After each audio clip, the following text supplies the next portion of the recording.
Sele. U.S. lawmaker John James tells Nigeria to free Nnamdi Kanu or risk losing American aid. Meho. A United States congressman, John James, has called on the Nigerian government to either release the detained leader of the prescribed indigenous people of Biafra, aabo, Nnamdi Kanu, or face possibility cuts in U.S. financial support. Nekene. The Michigan lawmaker alleged that Kanu's persecution was part of a broader pattern of persecution against Christians in Nigeria. No. I know that the Igbos are spending millions of naira contributing money like there will be no tomorrow in order to destroy Tinubu's government. But mixing or comparing jihadists with the self-determination movement, they are totally different. Kẹ́rò wípé bóyá ẹ máa lọ sásábẹ́ àwọn lawmaker ní US ẹ fẹ́ fi gbógun ti Tinubu àti ìjọba ẹ̀ kí ló dé tẹ́ ṣe nígbà tí Buhari wà ńbẹ̀ ẹ jẹ́ á máa kà bọ̀. John James àbí kí ló pèrè ẹ̀ gan-an. James further claimed extremist groups such as Boko Haram had operated without meaningful resistance from Nigerian authorities, describing Kanu as a courageous figure who convicted after what he called a first show trial. He urged the Nigerian government to conduct another trial in accordance with his own constitution, or better yet, release Nnamdi Kanu immediately and unconditionally. Oh, was he in Nigeria? Why release it for him? The congressman also warned that the U.S. should reconsider its support for Nigeria if Kanu remains in detention. America gives billions to Nigeria. We will not continue to fund the Christian genocide, he said. IPOB welcomed the intervention with a spokesperson, a man powerful, describing it as a major boost to the group's campaign for Kanu's release. To be honest with you, I do not have anything against Nnamdi Kanu's freedom or release. But one thing that will be against tremendously is you trying to hide under the Kanu Nnamdi's case to frustrate Tinubu and his government, because we know you are doing this for Mr. Peter Obi, not Kanu Nnamdi. And for your information, if Igbo people you thought that we don't know what is happening, we Yorubas, we knew everything. Come here and listen to me very carefully. Listen attentively and listen very well. Hear me well. It is your leaders and elders, the masses, your obas, your monarch, Igwes, and their chiefs, the governors, the senator, the minister, and many of the Igbo people, the business people, they are the one asking President Bola Ahmed Tinubu not to release Nnamdi Kanu. There was a period that President Bola Ahmed Tinubu was ready to release him. It was you people that went to President Bola Ahmed Tinubu by your leaders and elders that asked him not to release Nnamdi Kanu, because the kind of peace you are enjoying in eastern part of Nigeria now, if Kanu is free, then the peace will be deteriorate. There will be no peace. It will turn to pieces.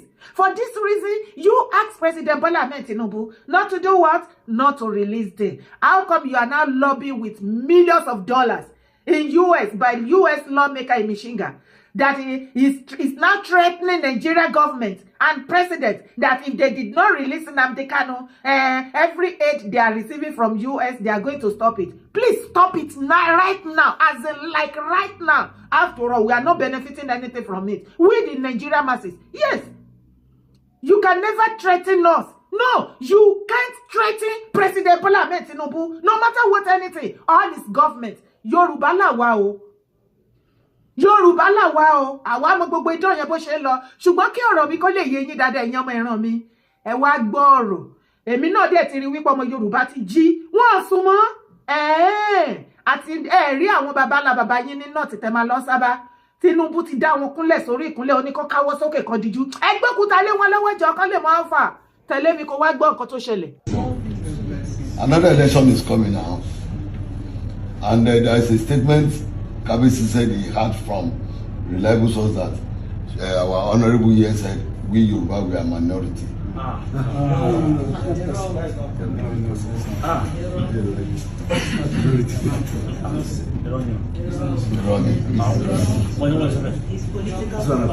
Propaganda. Fine. Well, I agreed because the time Kabisi told me this, I opened my mouth. Somebody behind me say, I can't close your mouth now. Because I was wondering. All non-coming, I apologize for all. It was not deliberate, but it was exigencies of time. And I assure Kabisi that the remaining 1 year before the next election, I'll do something that you remember. That's what I want to assure you. This is some of the things we have done that we can verify. So we kept it there because these days records are not, documentation are not properly kept. So we want to document our efforts. And this is, we stopped at our last Thanksgiving. Our last Thanksgiving. September last year. We have not added the moon. So we want to thank the Soros. I think they are worried that we have not forgotten that you are the owners of the land. If Kabisi is here, is what Kabisi will say. I can see your entourage, and that is our complaint. We that you are representing, we don't have any Yoruba among you. Even though if there is,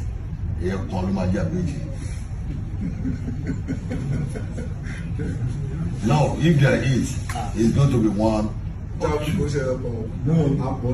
Ní sùúrù, mama tí mo sọ. If you complain that way, even though if I don't move with you guys, there is complaint that always come to the palace that our honorable did not focus on Yoruba. Even though you want to do 10 something for the constituency, maybe 7 or 6 will go to Igbos, while 3 or 4 will come to Yoruba. They have been complaining it. But whenever they are saying it, they hammer me. If I tell lie, God will judge me. Alright, Dagoni. Dagulo Lomua. Dagoni Gente. That is how they attack me, but I don't have anything to say. And the principle of this issue is that for you to come and bring envelope, bring drinks, is not what we are asking. You understand me? The Oba is the head of every one of us in this community. We are all his subjects. And you are having 2 Obas in your constituency, that is Osolo and Ojon of Ejubu. And when we are talking of arrowhead of the Oba, is Osolo, because it's ancient Oba. The first Oba they are having in Ejubu is only Morufo Ojola. Talk less of, we have over 40 Obas. You don't normally visit the palace or communicating with the royal father himself. That is Kabisi Osolo I'm referring to. And that thing that, it doesn't go well down with him. We want to do the, what do you call it, opening of the palace as the commissioning the new palace. You are not here. Assembly 2 is not here. And I know what they talk in your absence is that if it is Yoruba, it will not be like this. Because Jude and what do you call this one? No, Jude is assembly. Tony Wulu. Ask everybody in this constituency. It's only God that did it, but through me. for them to have the ticket and skate through. They turn back to this Isolo entirely. They turn their back against this Isolo. We did not see them throughout their tenure. This is how they play us. Hey, can you see? Share yewa. Ewana. So, ọmọ Yibo lè kàmù báyìí. Bàbá tó ń sọ̀rọ̀ yẹn tó lóun tẹ́lẹ̀ àwọn iṣẹ́ táwọn ti ṣe tó jẹ́ ìkan lára àwọn House of Rep wọn ní Ìsọlọ̀. Kò wá sí ojúlówó ọmọ ọkọ Yorùbá nídìí ìyá nídìí bàbá tó competent láti represent yín ní Ìsọlọ̀ débi tó fi jọ ọmọ Yibo lẹ wá fi represent the same set of ọmọ Yibo tí wọ́n kọ lẹ́tà gbọ̀rọ̀gbọ̀rọ̀ pé tí bàbá Tinubu tó bá máa ní ìdìbò wọn táwọn bá máa fún wọn ní support tó ń demand tí ò bá ti lè fún wọn ní constituency yẹn káwọn náà dẹ̀ máa jẹ governor ní Lagos State and so on and so forth àwọn ò ní support bàbá Tinubu second time the same set of people ṣé ẹ̀yin lẹ wá kàmù báyìí ní Ìsọlọ̀ máa wá lísì sí ọ̀rọ̀ yẹn dáadáa o ìgbà tí wọ́n náà kọ́ pálásì tuntun fún Ọ̀sọ́lọ̀ fún Ìsọlọ̀ ọba Ìsọlọ̀ tó ń ṣe housewarming ẹ̀ kò lọ́bẹ̀ o kò dẹ̀ yan representative kọ́kọ́ síbẹ̀ o tó dẹ̀ represent wọn o ká lè mọ̀ pé èèyàn ọmọ Yorùbá alábòsí kan ti yé ti ta ẹ̀yin tẹ́ wà lọ́dọ̀ ẹ̀ tó ń sọ wípé ọmọ Yorùbá ò sí tẹ́ tó sí kò sí lára àwọn tó tẹ̀lé wa tẹ́ ẹ̀ sọ wípé Yorùbá ni yín Yorùbá ni yín ẹ̀rẹ̀ Yorùbá ni yín àrà ti pa yín so èmi kàn rí pé ẹ̀yin tẹ́ ẹ̀ sọ wípé Yorùbá ni yín ìsáídà kó jẹ́ pé bàbá yín ọmọ Yorùbá àbí ìyá yín ọmọ Yorùbá èyí tó kù ọmọ Yibo ni kì í ṣe complete ọmọ Yorùbá ni yín so ọmọ Yibo lè gbà wípé Yorùbá land belongs to Yorùbá people abẹ́ni ò gbọ́ nǹkan tó sọ ní bí yẹ́ ò gbọ́ dáadáa ó ní to their worries thank you we agreed that Yorùbá land belongs to you you are the owner of your land yet you see you send your youth to be attacking us, calling us different kind of bad names on social media. You need to go on TikTok and see them. Have you forgotten one of the Igbo girls in Canada some years back, or maybe in US, that was threatening us? For you to know the kind of hatred the Igbo has against we Yorubas. Yoruba are not the architect of your political problem in Nigeria. Our Yoruba political class, our Obas, and including Yorubas, we are not the problem to your political problem in Nigeria.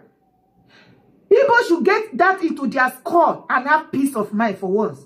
And one of the reasons why that I know that Igbo politically in Nigeria, very, very soon, give it like 5 years plus, you will be like a stranger totally in Nigeria. Yeah, politically you are zero already. You know why? Because of your hatred towards Yoruba people. Because of your hatred politically. Because you don't know how to play politics. Everything Igbo does in life, they do it with hatred. Even though you handshake them with friendship, they return their handshake with evil, with hatred. There is nothing Yoruba did or doing in that Yoruba land, not in Igbo land. They will be condemning us. If you think I am lying, why are the IPOB waiting for President Bola Ahmed Tinubu to become president of Nigeria before they begin to lobby with the US lawmaker to release Nnamdi Kanu? What happened to the same late President Buhari that arrested him in his regime? Why didn't you go and lobby? Because it is Yoruba that is there now. We know that you hate us. And you know what? Go to US. You can even go to the President Trump by himself and lobby. President Bola Ahmed Tinubu will do that in 8 years. If you want to pine, better pine now. Politically, Igbos are marginalized in Nigeria because of their hatred. And you know what? There is no one day that the Northerners are going to like you because you don't like them. Both of you hate each other. You know why? The Fulani Caliphate and the Igbos, they have devilish things in common. The same Fulani, they want to go to every other people's land and take their land and property. The same thing applies to Igbo. Name it any country you see Igbo residing. Give them 2, 3, 4 years. Give them that few years to start doing business or working or living there peacefully. The next thing they will start looking for how to send you packing in your own land. They want to take your land. Of course, by their attitude, they will be asking you, if truly you are the owner of that land, why did you accept us? Why did you allow us to be living with you? So it does not belong to you anymore. We have been buying your property and automatically your land belongs to us. You see how daft they are. And for them to know the kind of hatred they have towards Yoruba. Títí ọjọ́ ayé yín tẹ́ bá ń gbógun ti Yoruba kò sọ́jọ́ tẹ́ máa lórí tẹ́ máa make orí or success. You will never be successful politically in Nigeria. Yes, it's not a cause. I am telling you the reality, me.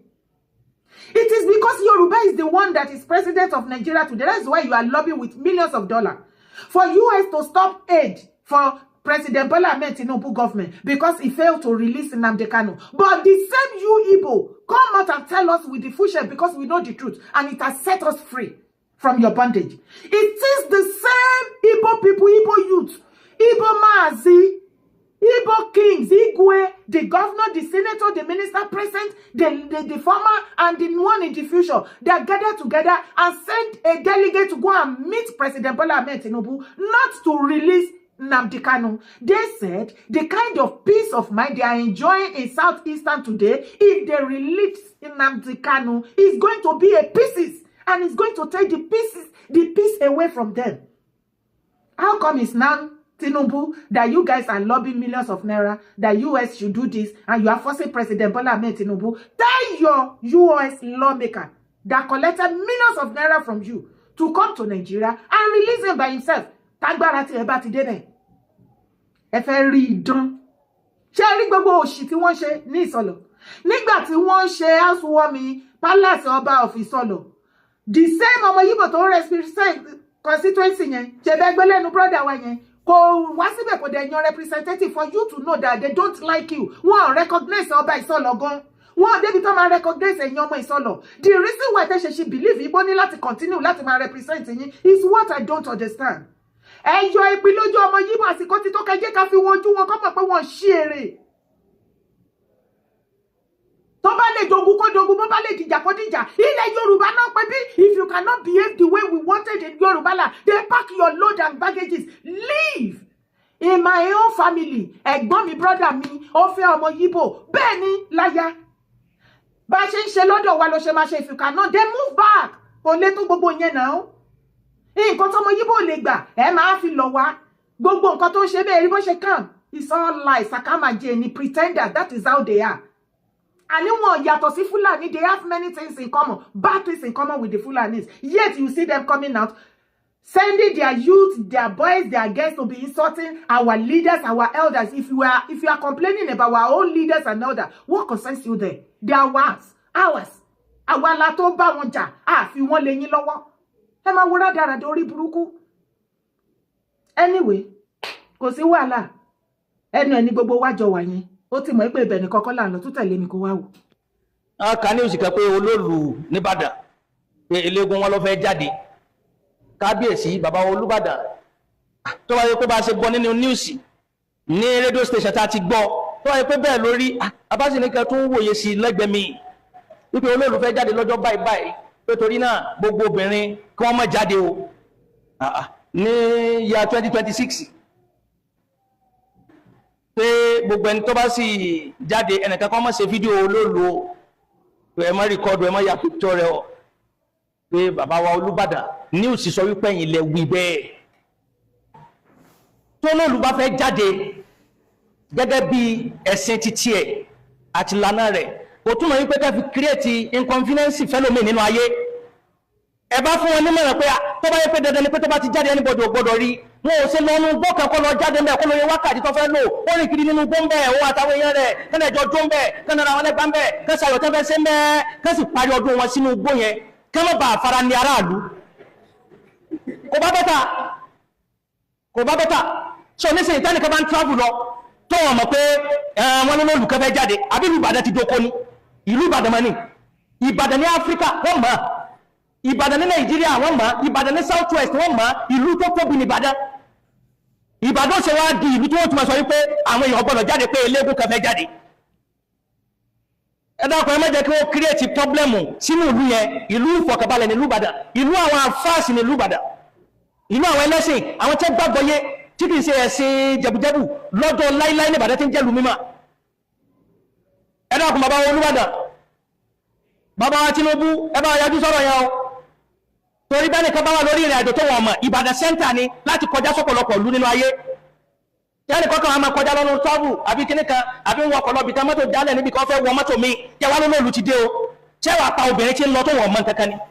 Ẹ̀sìn tí wọ́n fẹ́ ṣe tẹ́nìkan ọ̀gbọ́dọ̀ rí wọn yẹn, ẹ jẹ́ kẹ́ni wọ́n lọ sí nínú gbọ́ níbi tẹ́nìkan ò tí nílé débẹ̀. Àìmọye nǹkan làwọn yẹn máa ń ṣe, àwọn yẹn máa ń gbẹ́bọ, ẹni tí ń gbẹ́bọ níbẹ̀ kẹ́ rí òun àbí yóò gbé ní kọ̀rọ̀.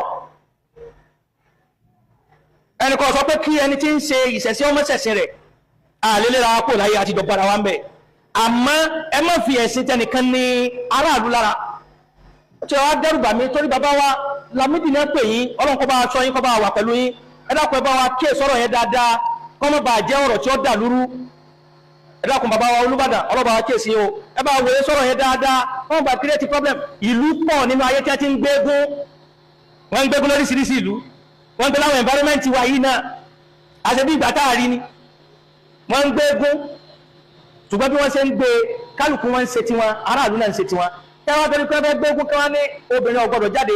Tóbìnrin bá fẹ́ rọbí ńkọ́.